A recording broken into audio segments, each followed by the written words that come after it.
प्रभु जी, आप ही मेरा जीवन हो प्रभु जी। आप ही मेरे हृदय के मालिक हो प्रभु जी। सब कुछ आप हो प्रभु जी। जय स्वामीनारायण प्रभु, जय सर्वोपरि श्री स्वामीनारायण भगवान की जय।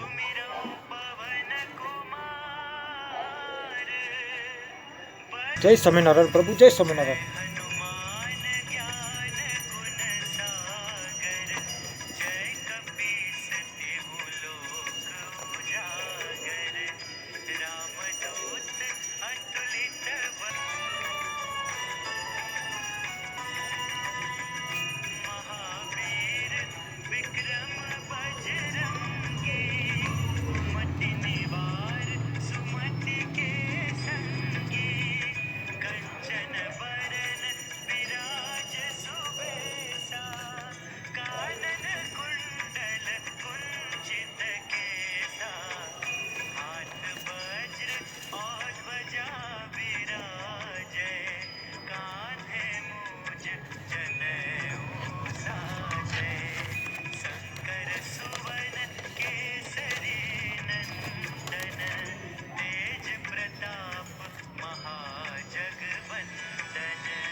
तो जिनके पास न विद्या है, न धन है, न कोई सहारा है, और जिनमें न कोई गुण है, न वेद का शास्त्रों का ज्ञान है, और जिनको संसार के लोगों ने पापी समझकर त्याग दिया है, ऐसे प्राणी भी जिन शरणागत पालक प्रभु की शरण लेकर संत बन जाते हैं और मुक्त हो जाते हैं, उन विश्व विख्यात गुण वाले अमल आत्मा यदुनाथ श्री कृष्ण भगवान को मैं बार बार प्रणाम करता हूँ। जय श्री कृष्ण भगवान, जय श्री स्वामीनारायण।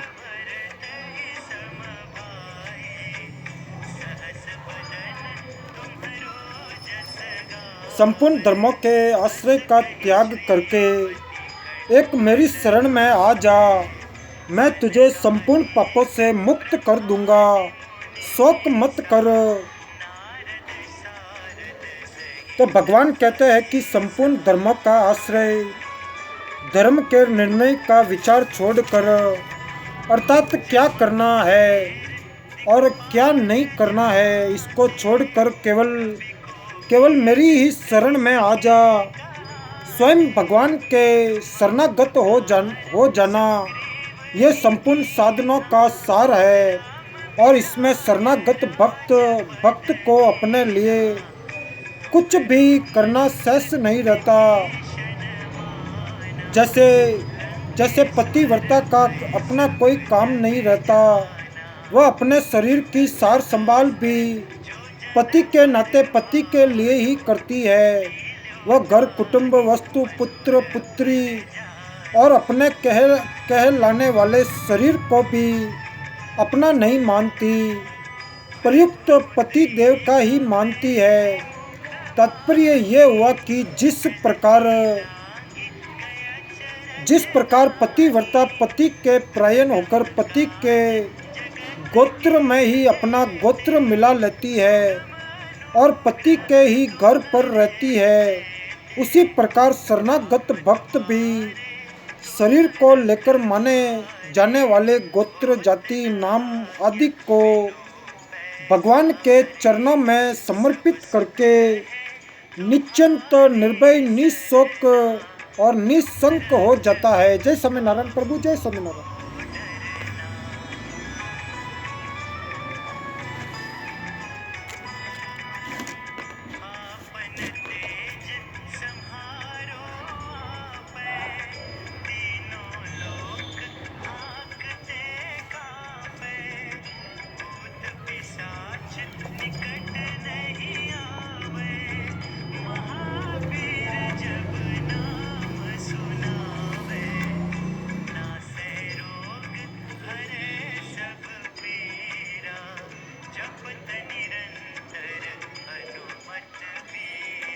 तो गीता जी के अनुसार यहाँ धर्म शब्द कर्तव्य कर्म का वाचक है, कारण कि इसी अध्याय के 41वें से 44वें श्लोक तक पद आए हैं। फिर 47वें श्लोक के पूर्वार्ध में पद आया है। उसके बाद 47वें श्लोक के ही उत्तरार्ध में तथा प्रकरण के अंत में 48वें श्लोक में कर्म पद आया है। तात्पर्य ये हुआ कि आदि और अंत में कर्म पद आया है और बीच में स्वधर्म पद आया है। तो इससे स्वतः ही धर्म शब्द कर्तव्य कर्म का वाचक सिद्ध हो जाता है। जय स्वामीनारायण प्रभु, जय स्वामीनारायण।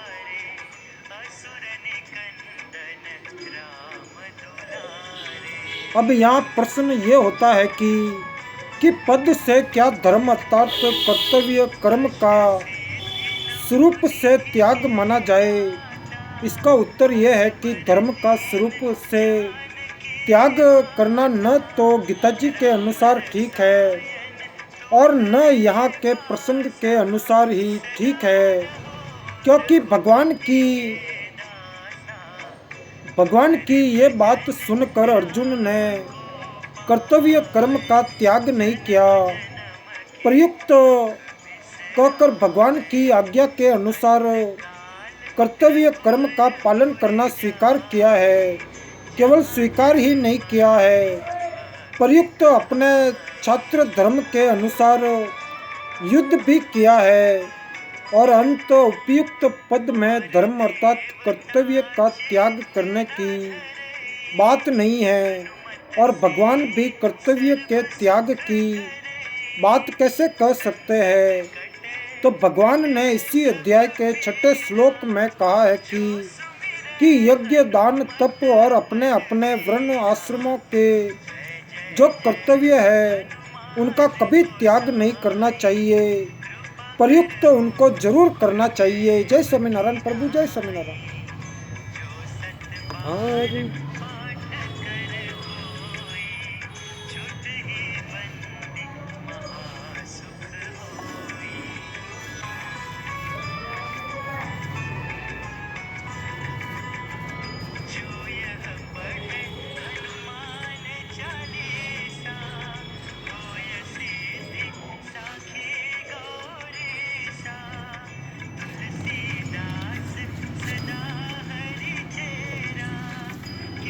तो गीता जी का पूरा अध्ययन करने से ये मालूम होता है कि मनुष्य को किसी भी हालत में कर्तव्य कर्म का त्याग नहीं करना चाहिए। अर्जुन तो युद्ध रूप कर्तव्य कर्म छोड़कर भिक्षा मांगना श्रेष्ठ समझते थे, परंतु भगवान ने इसका निषेध किया। इससे भी यही सिद्ध होता है कि यहाँ स्वरूप से धर्म का त्याग नहीं है। अब विचार ये करना है कि यहाँ संपूर्ण धर्मों के त्याग से क्या लेना चाहिए। तो गीता जी के अनुसार संपूर्ण धर्मों यानी कर्मों को भगवान के अर्पित करना ही सर्वश्रेष्ठ धर्म है और इसमें संपूर्ण धर्मों के आश्रय का त्याग करना और केवल भगवान का आश्रय लेना, दोनों बातें सिद्ध हो जाती है। धर्म का आश्रय लेने वाले बार बार जन्म मरण को प्राप्त होते हैं। इस वास्ते धर्म का आश्रय त्याग कर भगवान का ही आश्रय लेने पर फिर अपने धर्म का निर्णय करने की जरूरत नहीं रहती। आगे अर्जुन के जीवन में ऐसा कुछ भी है, ऐसा हुआ भी है। अर्जुन का कर्ण के साथ युद्ध हो रहा था। इस बीच कर्ण के रथ का चक्का पृथ्वी में घस गया और कर्ण रथ से नीचे उतरकर रथ के चक्के को निकालने का उद्योग करने लगा और अर्जुन से बोला कि जब तक मैं ये चक्का निकाल न लूँ तब तक तुम ठहर जाओ, क्योंकि तुम रथ पर हो और मैं रथ से रहित हूँ और दूसरे कार्य में लगा हुआ हूँ। ऐसे समय रति को उचित है कि उस पर बाण न छोड़े, और तुम सहस्त्रार्जुन के समान शस्त्र और शस्त्र के ज्ञाता हो और धर्म को जानने वाले हो, इसीलिए मेरे ऊपर प्रहार करना उचित नहीं है। कर्ण की बात सुनकर अर्जुन बाण नहीं चलाते। तब भगवान कर्ण से कहते हैं कि तुम्हारे जैसे आतताई को किसी तरह से मार देना धर्म ही है, पाप नहीं है, क्योंकि आतताई के 6 लक्षण तुम्हारे में है। और अभी अभी तुम 6 महारथियों ने मिलकर अकेले अभिमन्यु को घेर कर उसे मार डाला। इस वास्ते धर्म की दुहाई देने से कोई लाभ नहीं है। हाँ, ये सौभाग्य की बात है कि इस समय तुम्हें धर्म की बात याद आ रही है, पर जो स्वयं धर्म का पालन नहीं करता उसे धर्म की दुहाई देने का कोई अधिकार नहीं है।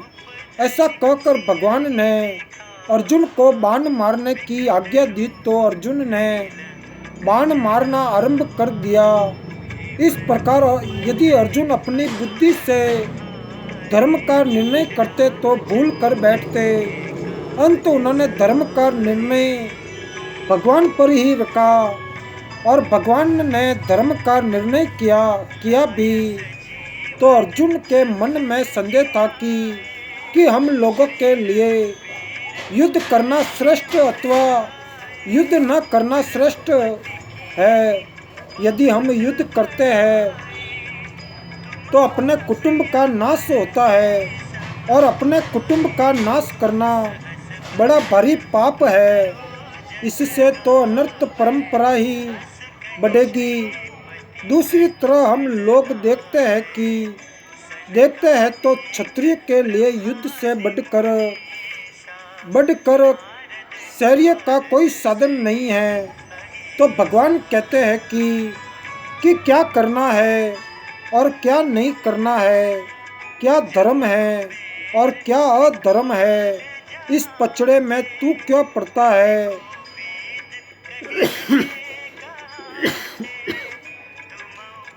तू धर्म के निर्णय का भार मेरे पर छोड़ दे। यही सर्वधर्म न प्रजयन्त्य का तात्पर्य है। इन पदों में एकम पद माम का विश्लेषण नहीं हो सकता, क्योंकि माम भगवान एक ही है, अनेक नहीं। इस वास्ते एकम पद का अर्थ अनन्य लेना ही ठीक बैठता है।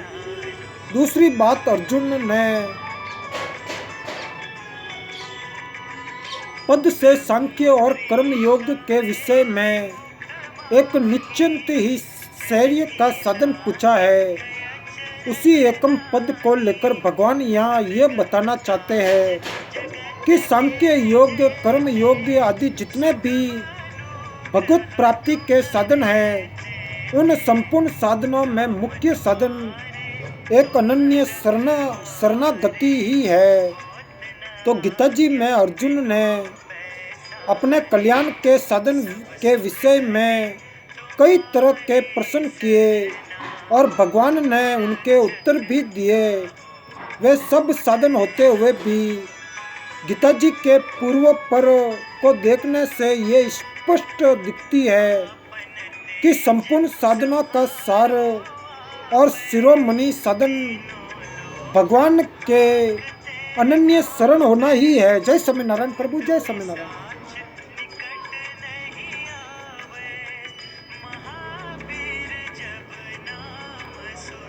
भगवान ने गीता जी में जगह जगह अनन्य भक्ति की बहुत महिमा गाई है।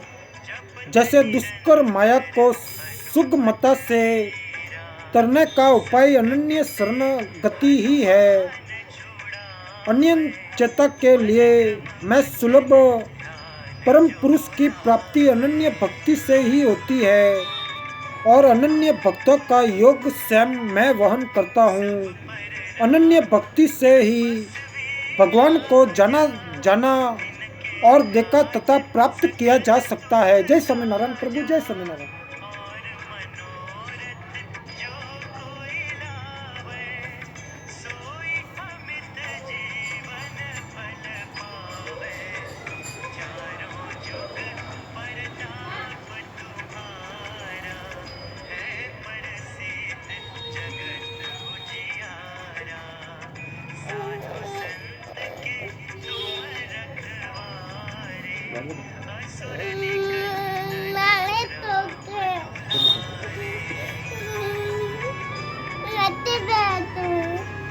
जय स्वामीनारायण प्रभु, जय स्वामीनारायण।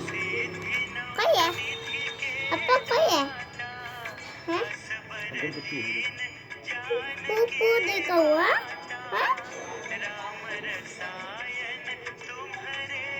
apa मैं lalu एक हैं परम पुरुष की प्राप्ति अनन्य भक्ति से ही होती है और अनन्य भक्तों का योग स्वयं मैं वर्णन करता हूँ। अरे मैं गाँव जा रही हूँ। जय स्वामीनारायण प्रभु, जय स्वामीनारायण। जय स्वामीनारायण प्रभु, जय स्वामीनारायण।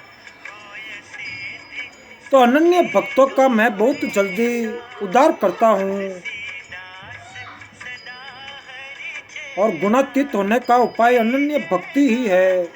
इस प्रकार अनन्य भक्ति की महिमा गाकर भगवान यहाँ पूरी गीता जी का सार बताते हैं। तात्पर्य यह है कि उपाय और उपाय साधन और साध्य मैं ही हूँ। जय स्वामीनारायण प्रभु, जय स्वामीनारायण।